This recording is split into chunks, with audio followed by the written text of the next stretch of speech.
삼성전자 SK하이닉스가 하루에 7%에서 8%씩 빠졌습니다. 외국인은 며칠째 조 단위로 팔아치웠고요. 헤드라인엔 외국인 엑소더스, 셀코리아가 도배됐습니다. 근데 여러분 잠깐만요. 이게 정말 한국 버리기일까요? 데이터는 전혀 다른 얘기를 합니다. 외국인이 그렇게 파는 동안 같은 메모리 사이클 위에 마이크론은 사상 최고 실적을 냈고 외국인은 6월 중순부터 이미 슬그머니 돌아오기 시작했어요. 그러니까 이건 한국이 싫어서가 아니라 따로 이유가 있는 매도였다는 겁니다. 그래서 오늘 세 가지만 봅니다. 첫째, 외국인 대량 매도, 업황 비관일까요? 아니면 리밸런싱, 환율 같은 기계적인 이유였을까요? 둘째, 만약 업황이 진짜 꺾인 거라면 도저히 설명이 안 되는 자금 흐름이 있는데 그게 뭔지. 셋째, 외국인이 돌아온다면 우리가 봐야 할 신호 세 개는 뭔지. 공포 헤드라인 말고 데이터로만 갑니다. 먼저 오늘 수급. 외국인이 삼전 한익 중심으로 대규모 순매도를 쏟아내면서 주가가 7%에서 8%대로 급락했습니다. 근데 여기서 구조를 봐야 해요. 코스피 시총은 삼성전자, 삼성전자우, SK하이닉스, SK스퀘어 이 몇 종목에만 절반 넘게 쏠려 있습니다. 그러니 이들이 흔들리면 지수가 통째로 출렁이고 매도가 매도를 부르는 증폭이 일어나요. 즉 낙폭은 펀더멘털이 무너져서가 아니라 쏠린 수급 구조가 증폭한 결과 성격이 큽니다. 그럼 왜 팔았을까요? 대부분 기계적이었습니다. 글로벌 ETF 안에서 삼전 한익 비중이 한도를 넘어버리니까 패시브 펀드가 좋고 싫고를 떠나 기계적으로 팔 수밖에 없었어요.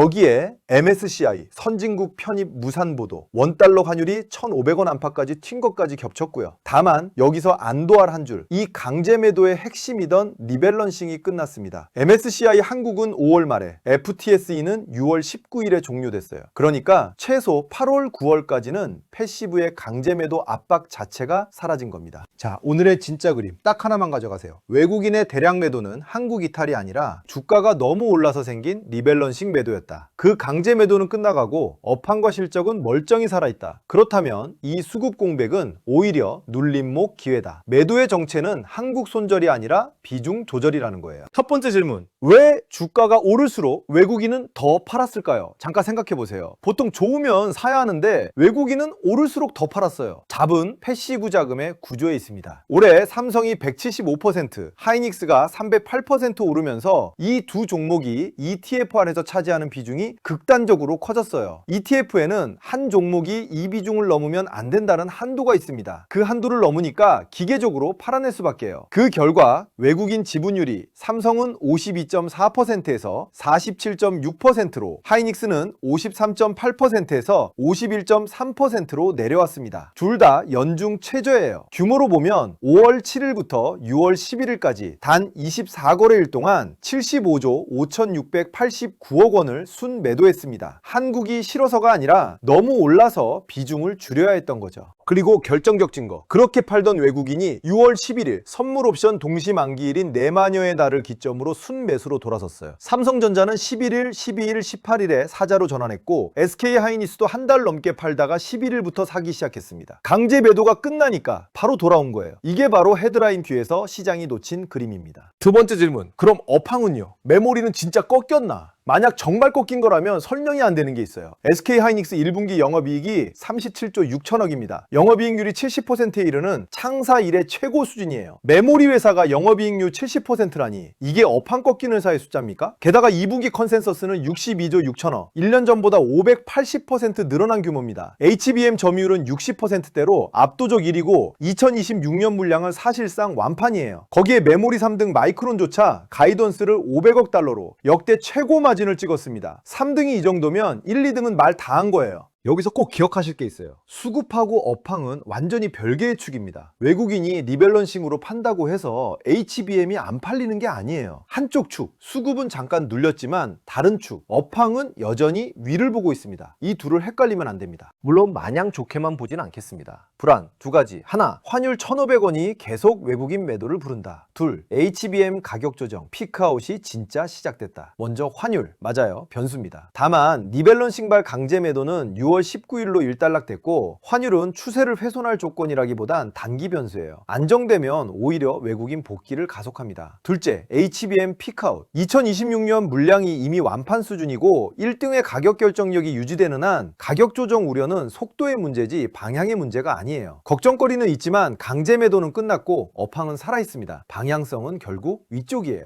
여기서 하나 더. 외국인이 비운 자리가 클수록 채울 때 더 많이 들어옵니다. 삼성 외국인 지분율이 47.6%, 연중 최저까지 가장 많이 비워졌어요. 빈잔이 클수록 채울 때 더 많이 들어온다는 논리죠. 그래서 이번 국면의 진짜 핵심은 누가 더 많이 팔렸고 누가 먼저 채워지느냐입니다. 그럼 삼성 하이닉스 마이크론. 같은 매도를 맞아도 반등 탄력이 다릅니다. 삼성전자는 외국인 지분이 47.6%로 가장 많이 비워진 종목이에요. 외국인이 돌아올 때 채워넣을 공간이 그만큼 크다는 거죠. 증권가에서도 더 많이 빈 삼성이 단기 반등 탄력이 클 수 있다는 해석이 나옵니다. 2분기 잠정 실적은 7월 초에 나오고요. SK 하이닉스는 HBM 1등, 순도 높은 AI 메모리라 업황 모멘텀에 가장 민감하게 반응합니다. 다만 7월 10일 나스닥 ADR 상장에 따른 희석이라는 개별 변수를 안고 있죠. 마이크론은 미국 메모리주의 분양계고요. 하이닉은 HBM 1등 한 줄, 삼성은 빈자리 채우기. 가장 비워진 삼성의 논리가 의외의 카드가 될 수 있어요. 오늘 가장 중요한 메시지 하나. 외국인이 판다는 게 무조건 악재가 아닙니다. 왜 파는지를 구분할 줄 알면 오히려 그게 기회 구간일 수 있어요. 매도 이유가 리밸런싱하고 환율이라면 이 수급 공백은 추세 붕괴가 아니라 눌림목입니다. 리밸런싱으로 비워진 자리는 결국 누군가 다시 채우게 돼 있거든요. 자, 실전입니다. 지금부터 볼 변수는 딱 셋이에요. 첫째, 외국인 수급 복귀 여부. 이건 이미 6월 중순부터 조짐이 보였죠. 둘째, 원달러 환율 안정과 하향. 셋째, ADR 공모가 확정하고 삼성 2분기 잠정 실적. 잠정 실적은 7월 초에 나옵니다. 이 셋이 켜지는 순서가 곧 수급 복귀의 시간표예요. 수급이 진짜 돌아오는 중이라고 볼 수 있는 신호 하나씩 깔아드릴게요. 하나, 원달러 환율이 안정되거나 내려옵니다. 둘, SK 하이닉스 ADR 공모가가 확정되면서 희석 불확실성이 해소됩니다. 셋, 삼성 2분기 잠정 실적이 컨센서스에 부합하거나 넘깁니다. 넷, 외국인이 순 매도를 멈추고 순 매수로 전환합니다. 이미 6월 중순부터 시작됐죠. 다섯, 6월 19일 리밸런싱 종료 이후 패시브 매도가 눈에 띄게 잦아듭니다. 여섯, 지수하고 동종 메모리주가 같이 회복합니다. 이 중 셋 이상이 켜지면 지금의 강제 매도 공백은 눌림목으로 읽어도 됩니다. 외국인이 판다가 무조건 악재가 아니라 왜 파는지를 구분하면 오히려 기회예요. 그럼 진짜 위험 신호는 어떻게 가릴까요? 이게 오늘 영상에서 제일 중요한 도구예요. 기준 3개 드립니다. 첫째, 마이크론하고 미국 반도체 지수는 강한데 한국만 약하다? 그건 한국 고유의 수급, 환율, 리밸런싱 문제라 오히려 기회일 수 있어요. 둘째, 글로벌 메모리까지 다 같이 무너지고 거기에 HBM 가격이나 수요 지표까지 악화된다? 이때만 업황 훼손으로 의심하고 한 박자 쉬세요. 셋째, 외국인이 파는데 개인이 받아내면서도 낙폭만 계속 커진다? 그건 매수 주체가 약하다는 수급 공백 신호로 읽으면 됩니다. 이 셋만 머릿속에 넣어두면 헤드라인에 휘둘리지 않아요. 반대로 이건 들어가지 말아야 할 자리입니다. 환율이 계속 급등하고 외국인이 현물에 더해 선물까지 동시에 매도를 키우는데도 싸 보인다며 풀비중으로 받는 것, 급락 당일의 변동성 구간에서 추격하는 것, 그리고 수급 복귀 신호가 하나도 안 켜진 상태에서 무지성으로 물타기 하는 것, 이건 분명히 경계하셔야 합니다. 이제 유형별 행동 기준입니다. 먼저 장기 저평단 보유자, 매도 원인이 리밸런싱하고 환율인 한 7%에서 8% 급락은 숨고르기로 보시면 됩니다. 구조 변화를 의심할 신호는 글로벌 메모리 동반 붕괴나 HBM 수요 둔화지 외국인 매도 헤드라인이 아니에요. 고점 근처 신규 진입자, 급락이 싸 보인다고 추격하지 마세요. 환율 안정, 외국인 전환, 실적이라는 복귀 신호를 확인하면서 나눠서 비중을 조절하세요. 현금 보유자, 관망자, 수급 복귀 신호 3가지, 환율 안정하고 ADR 공모가 확정, 삼성 실적, 이 중 하나라도 켜지는 구간을 분할 진입 후보로 보세요. 급락 당일의 변동성을 추격하는 건 비추천입니다. 오늘을 한 문장으로 정리합니다. 오늘은 외국인이 한국을 버렸나를 묻는 날이 아니라 그 매도가 업황 비관인지